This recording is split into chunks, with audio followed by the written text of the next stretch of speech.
50 വയസ്സിന് ശേഷം ജീവിതം തീർന്നു എന്ന് വിചാരിക്കുന്നവരാണോ നിങ്ങൾ? എങ്കിൽ നിങ്ങൾക്ക് വേണ്ടിയുള്ളതാണ് ഈ ഒരു വീഡിയോ. പല ആൾക്കാരുടെയും ധാരണയുണ്ട്, എന്താണ് ഈ ഒരു പ്രായം കഴിഞ്ഞു, എനിക്ക് 45 വയസ്സ് കഴിഞ്ഞു, അല്ല എനിക്ക് 50 വയസ്സ് കഴിഞ്ഞു, അല്ല എനിക്ക് 60 വയസ്സ് കഴിഞ്ഞു, തീർന്നു, എൻ്റെ ലൈഫ് തീർന്നു, ഞാൻ എൻ്റെ ലൈഫിന്റെ അന്ത്യ സമയത്തിലേക്കാണ് പോകുന്നത്, അല്ലെങ്കിൽ എൻ്റെ ലൈഫിന്റെ പകുതി ഞാൻ പിന്നിട്ട് കഴിഞ്ഞു, വാർദ്ധക്യാവസ്ഥയിലേക്ക് ഞാൻ എത്തി, ഇനി എന്താണ്, ഇനി എനിക്ക് എന്തിനാണ് സ്വപ്നങ്ങൾ, ഞാൻ ഇനി എന്തിനു വേണ്ടിയാണ് പ്രവർത്തിക്കേണ്ടത്, എന്ത് നേടാനാണ്? നിങ്ങൾ മനസ്സിലാക്കേണ്ട ഒരു കാര്യമുണ്ട്, age is just A number. Age എന്ന് പറയുന്നത് 2 നമ്പറുകൾ മാത്രമാണ് സത്യത്തില്. നമ്മൾ അങ്ങനെ വിചാരിച്ചു കഴിഞ്ഞാലുണ്ടല്ലോ, നമുക്ക് ഒരുപാട് കാര്യങ്ങളിൽ ചെയ്യാനുള്ള എനർജി നമുക്ക് ലഭിക്കും. ഒന്ന് ആലോചിച്ച് നോക്കേ, ഈ ഭൂമിയിലേക്ക് മനുഷ്യനായിട്ട് ഒരു ജന്മം കിട്ടുക എന്ന് പറയുന്നത് ഏറ്റവും സൗഭാഗ്യകരമാണ്, അല്ലെ? മനുഷ്യ ജന്മം ഏറ്റവും ശ്രേഷ്ഠമായ ജന്മമാണ്. അങ്ങനെ ഒരു ജന്മം നമുക്ക് കിട്ടിയപ്പോൾ നമ്മൾ ആ ഒരു ലൈഫ് ആസ്വദിക്കാതെ ഈ ഭൂമിയിൽ നിന്ന് പോയാൽ ശരിക്കും പറഞ്ഞാണ്ടല്ലോ ദൈവം ക്ഷമിക്കത്തില്ല. സത്യമാണ് ഞാൻ പറഞ്ഞേ. നിങ്ങളൊന്ന് ആലോചിച്ച് നോക്കേ, ഈ ജീവിതത്തിൽ ചെറുപ്പകാലം എന്തിനൊക്കെയോ വേണ്ടി ഓടിത്തീർത്തു, എന്തൊക്കെയോ ചെയ്യാൻ വേണ്ടി, ആർക്കൊക്കെയോ വേണ്ടി ഓടിത്തീർത്ത ജന്മങ്ങളാണ് കൂടുതൽ മനുഷ്യന്റെയും.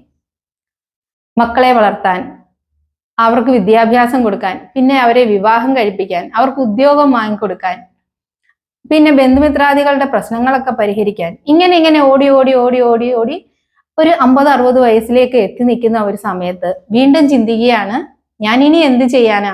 ശരിക്കും പറഞ്ഞാൽ ആ ഒരു മനുഷ്യൻ അദ്ദേഹത്തിന്റെ ലൈഫ് ആസ്വദിച്ചിട്ടേ ഇല്ല എന്ന് വേണം കരുതാൻ.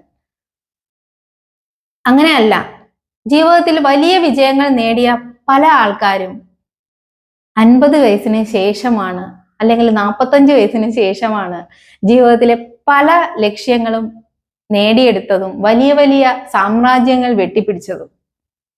അവരുടെ കുറച്ച് കഥകൾ കേൾക്കുമ്പോൾ നിങ്ങൾക്ക് മനസ്സിലാവും, നിങ്ങൾക്കും ഈ ഭൂമിയിൽ എന്തൊക്കെയോ ചെയ്യാനുണ്ടെന്ന്. നമ്മൾ എല്ലാവരും ആസ്വദിച്ച് കഴിക്കുന്ന ഒന്നാണ് KFC ചിക്കൻ, അല്ലേ? ഭയങ്കര ടേസ്റ്റ് ആണത്. ചെറിയ ആൾക്കാർക്കും, അതായത് കുഞ്ഞുങ്ങൾക്കും വലിയവർക്കും ഒക്കെ, കൂടുതൽ ആൾക്കാർക്കും അറിയാവുന്ന ഒരു ഫുഡ് തന്നെയാണ് KFC ചിക്കൻ. അത് എന്താണെന്ന് ആരും ചോദിക്കാറില്ല, അല്ലേ? ശരിക്കും പറഞ്ഞാലുണ്ടല്ലോ, ആ KFC ചിക്കൻ നിർമ്മിച്ചത് ആ ആള് 65-ാം വയസ്സിലാണ് അദ്ദേഹം ആ ഒരു KFC ചിക്കൻ നമ്മളിലേക്ക് എത്തിക്കുന്നത്. അത് ആരാണെന്നല്ലേ? കൊളോണൽ സാൻഡേഴ്സ് എന്നാണ് അദ്ദേഹത്തിന്റെ പേര്. അദ്ദേഹത്തിന്റെ ചെറുപ്പകാലത്ത് തുടങ്ങി ഒരുപാട് കാര്യങ്ങൾ ചെയ്ത് എല്ലാത്തിലും അദ്ദേഹം വമ്പൻ പരാജയമായിരുന്നു. അദ്ദേഹത്തിന്റെ കയ്യില് വളരെ സ്വാദിഷ്ടമായ ഒരു റെസിപ്പി ഉണ്ടായിരുന്നു. അതുമായിട്ട് അദ്ദേഹം പല സ്ഥലങ്ങളിലും പോയി, പല ഹോട്ടലുകാരെയും സമീപിച്ചു. എല്ലായിടത്തിനും അദ്ദേഹത്തിന് കിട്ടിയത് റിജക്ഷൻ മാത്രമായിരുന്നു. ഏറ്റവും അവസാനം അദ്ദേഹം വിജയിച്ചു. അതാണ് KFC ചിക്കൻ. നമ്മൾ ഇന്ന് എല്ലാ ആൾക്കാരും വളരെ സ്വാദോടുകൂടി കഴിക്കുന്ന ആ ഒരു ഫുഡ്. ഇന്ന് അതിന് 25,000-ഓളം ഔട്ട്ലെറ്റുകൾ ഉണ്ട്. ഒന്ന് ആലോചിച്ച് നോക്കിക്കേ, അദ്ദേഹത്തിന്റെ ആ വിജയം അദ്ദേഹത്തിലേക്ക് എത്തിയത് 65-ാം വയസ്സിലാണ്. അതുപോലെ തന്നെയാണ് റേ ക്രോക്ക് എന്ന മനുഷ്യൻ. 52-ാം വയസ്സിൽ ലോകത്തെ മാറ്റിമറിച്ച മനുഷ്യനാണ് അദ്ദേഹം. റേ ക്രോക്ക് ഒരു സാധാരണ മിൽക്ക് ഷേക്ക് മെഷീൻ സെയിൽസ്മാൻ ആയിരുന്നു. വർഷങ്ങൾ കഷ്ടപ്പെട്ടിട്ടും വലിയ വിജയമൊന്നും അദ്ദേഹത്തിന് കിട്ടിയില്ല. 52-ാം വയസ്സിൽ, അതായത് 1954 വരെ ജീവിതത്തിൽ താൻ വലിയതൊന്നും കൈവരിച്ചിട്ടില്ലെന്നാണ് അദ്ദേഹം കരുതിയത്. എന്നുവരെയാണെന്നറിയാമോ? ഒരു ചെറിയ റെസ്റ്റോറന്റ് കണ്ടതോടുകൂടി ജീവിതം മാറി. മാക്ഡൊണാൾഡ്സ് എന്ന ഒരു ചെറിയ ബർഗർ ഷോപ്പ് കണ്ടപ്പോൾ അദ്ദേഹം അതിന്റെ പൊട്ടൻഷ്യൽ മനസ്സിലാക്കി. അപ്പോൾ മാക്ഡൊണാൾഡ് വെറും ഒരു 7 ഔട്ട്ലെറ്റ് ബിസിനസ്സിലായിരുന്നു അദ്ദേഹത്തിന്റെ തുടക്കം എന്ന് പറയുന്നത്. അദ്ദേഹം അതിന്റെ ഒരു ഫ്രാഞ്ചൈസി ഏറ്റെടുത്ത് അതിൽ ഫാസ്റ്റ് ഫുഡ് സിസ്റ്റം ഒക്കെ ഉണ്ടാക്കി അതിനെ ഒന്ന് വികസിപ്പിച്ചെടുത്തു. അങ്ങനെ 52-ാം വയസ്സിൽ അദ്ദേഹം തുടങ്ങിയത് ഒരു കോർപ്പറേറ്റ് രാജ്യം തന്നെയായിട്ട് മാറി എന്ന് പറയാം. ഇന്നത്തെ മാക്ഡൊണാൾഡ്സിന്റെ വൻ വിജയത്തിന് പിന്നിലെ കാരണം റേ ക്രോക്ക് ആണ്. 50-ന് ശേഷം വിജയിക്കാൻ കഴിയില്ലെന്ന് മാക്ഡൊണാൾഡ്സിന് ഒരു തോന്നലും ഉണ്ടായിരുന്നില്ല. അങ്ങനെ അദ്ദേഹം വിചാരിച്ചിരുന്നെങ്കിൽ ഇന്ന് 100-ൽ അധികം രാജ്യങ്ങളില് 4 ലക്ഷത്തിന് മുകളിൽ ഔട്ട്ലെറ്റുകൾ, അതുപോലെ തന്നെ 200 ബില്യൺ ബിസിനസ്സിൽ വലിപ്പം, ഇതൊന്നും അദ്ദേഹത്തിന്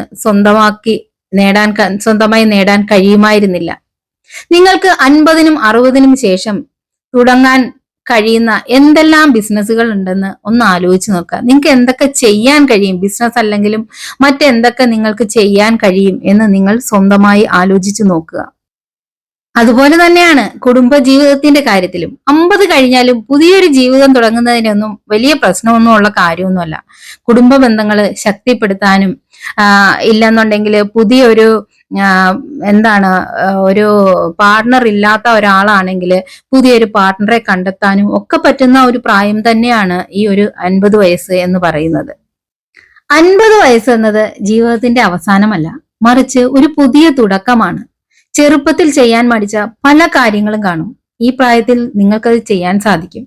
ഈ പ്രായത്തിൽ നിങ്ങൾക്ക് കൂടുതൽ സ്വാതന്ത്ര്യവും സമയവും ലഭിക്കുന്നു. ചെറുപ്പത്തില് തിരക്കായിരുന്നു, പലതിനും സമയം കിട്ടിയില്ല.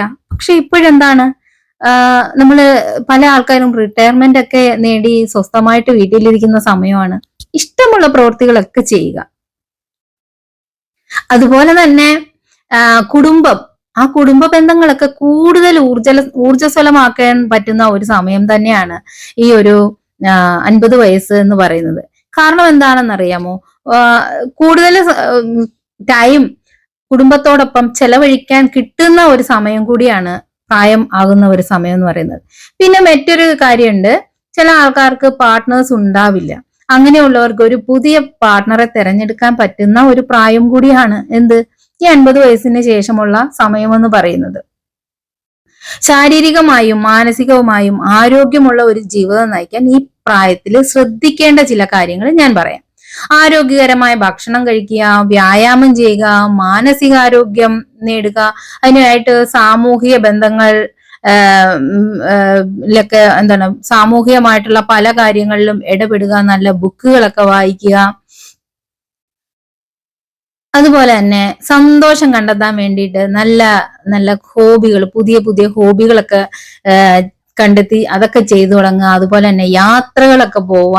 പലപ്പോഴും ചെറുപ്പത്തില് ഒന്നിനും സമയം കിട്ടിക്കാണില്ല, ഇപ്പം ഇഷ്ടംപോലെ സമയമുണ്ട്. നിങ്ങളുടെ പാർട്ണറേയും കൂട്ടി നിങ്ങൾ എന്ത് ചെയ്യണം, നല്ല അടിപൊളി യാത്രകളൊക്കെ പ്ലാൻ ചെയ്ത് ഒന്നിച്ച് പോകണം. അതൊക്കെ ഭയങ്കര ഒരു രസമായിരിക്കും. ഇത്രയും പേരുടെ കഥകളൊക്കെ കേട്ടപ്പോ നിങ്ങൾക്ക് മനസ്സിലായില്ലേ, നിങ്ങൾക്കും ചെയ്യാൻ സാധിക്കും, നിങ്ങൾക്ക് നേടാൻ സാധിക്കും എന്ന് മനസ്സിലായില്ലേ? അപ്പോൾ ഇന്നു മുതൽ തന്നെ നിങ്ങളുടെ പുതിയ ലൈഫിലേക്ക് നിങ്ങൾ വളരെയേറെ ആഘോഷത്തോടുകൂടി ഇറങ്ങിത്തിരിക്കുക.